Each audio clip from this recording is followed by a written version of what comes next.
This Super Bowl was a touchdown for Twitter. I'm Bridget Carey, and this is your CNET update.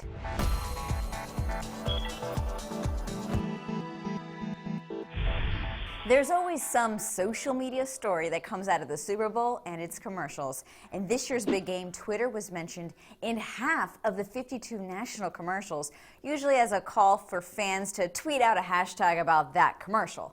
Facebook only got mentioned in 4 commercials. Instagram and YouTube each got 1 commercial shout out, but Google Plus didn't get any love from advertisers. But this year, a 34-minute power outage in the second half made things more interesting, both in the game and on Twitter. Advertisers were acting quickly, and while the game was still suspended, Oreo came out with a brilliant ad. The tweet read, "Power out? No problem," with an image tagline, "You can still dunk in the dark." Tide Detergent also tweeted a gag advertisement during the interruption saying, "We can't get your blackout, but we can get your stain out." It's not just the expensive commercials that are getting attention on game day. Advertising agencies are working in real time now to push out viral messages on social media.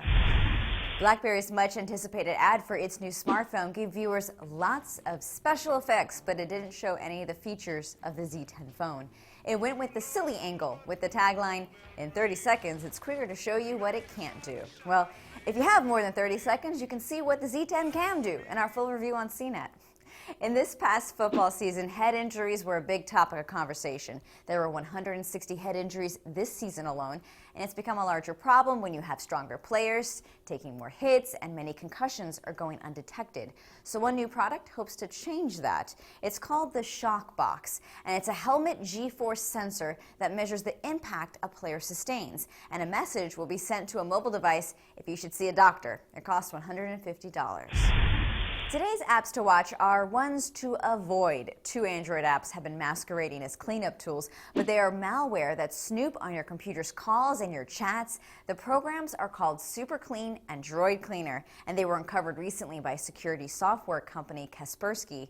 When a user plugs their Android device into a Windows computer, the apps would auto-run a program that recorded audio from the PC and then sent that data back to the malware creators. But the apps were also able to tap into text messages, the contents of a phone's memory card, all the contacts and photos, as well as the device info.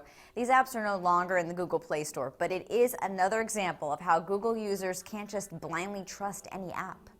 You can find more details on these stories at cnet.com/update. From our studios in New York, I'm Bridget Carey.